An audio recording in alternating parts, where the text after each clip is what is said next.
Taste the Daily. Taste the Daily. Krishnagiri மாவட்டம் போச்சம்பள்ளி அருகே அரசு பள்ளியிலும் மற்றும் திருச்சி மாவட்டம் மணப்பாறை அருகே உள்ள தனியார் பள்ளியிலும் பள்ளி வளாகத்திற்குள்ளேயே மாணவிகளுக்கு பாலியல் வன்கொடுமை அரங்கேறியது கொடூரத்தின் உச்சம். குழந்தைகளுக்கு எதிரான பாலியல் குற்றங்களை தடுக்க பள்ளிக்கல்வி, சமூக நலம், காவல்துறை உள்ளிட்ட பல்வேறு துறைகளின் மூலமாக தமிழ்நாடு அரசு ஏராளமான பாதுகாப்பு நடவடிக்கைகளை எடுத்துள்ளது. அப்படியிருந்தும் குழந்தைகள் மீதான பாலியல் வன்கொடுமை சம்பவங்கள் அதிகரிக்க காரணம் என்ன? பள்ளியில் நடைபெறும் பாலியல் குற்றங்கள் தொடர்பாக ஆசிரியர்கள் மீது பள்ளிக்கல்வித்துறை உரிய நடவடிக்கை எடுக்காததே காரணம் என்கிறார் சமூக செயல்பாட்டாளர் தேவநேயன். ரொம்ப வருத்தமான விஷயம். இப்போ நீங்கள் பள்ளிகளில் பாலியல் வன்முறை நடந்துருச்சுன்னா 2012ஆம் ஆண்டு ஜீவோ 121 அப்படின்னு ஒரு அரசாணை எண் இருக்குது. அதன்படி அந்த ஆசிரியருடைய சர்டிஃபிகேட் கேன்சல் பண்ணப்படும், ஆசிரியர் டெர்மினேஷன் பண்ணப்படுவார்.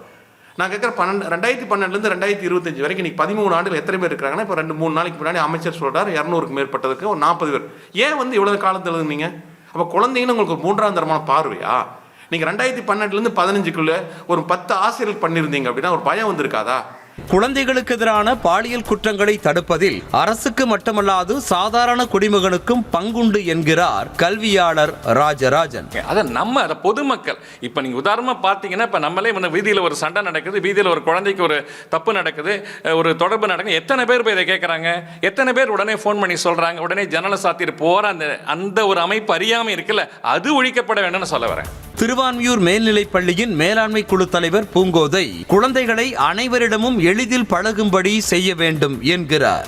எந்த குழந்தை அமைதியாக இருக்கோ அந்த குழந்தைகளை தான் ஈஸியாக எல்லாரும் அணுக முடியும். அப்போ குழந்தைகளை வீட்லேயும் சரி எல்லாரும் அவங்கள ஊக்கப்படுத்தணுங்கிறத விட எல்லா விஷயங்களையும் பெற்றோர்கள்கிட்ட இருந்தாலும் சரி, நண்பர்கள்கிட்ட இருந்தாலும் சரி, ஆசிரியராக இருந்தாலும் சரி, எல்லாத்துக்கிட்டையும் போய் ஃப்ரீயாக பேசக்கூடிய வகையை உருவாக்கணும். நியூஸ் தமிழ் செய்திகளுக்காக ஒளிப்பதிவாளர் சரத்குமாருடன் செய்தியாளர் Revathi. Taste the Daily. Taste the Daily.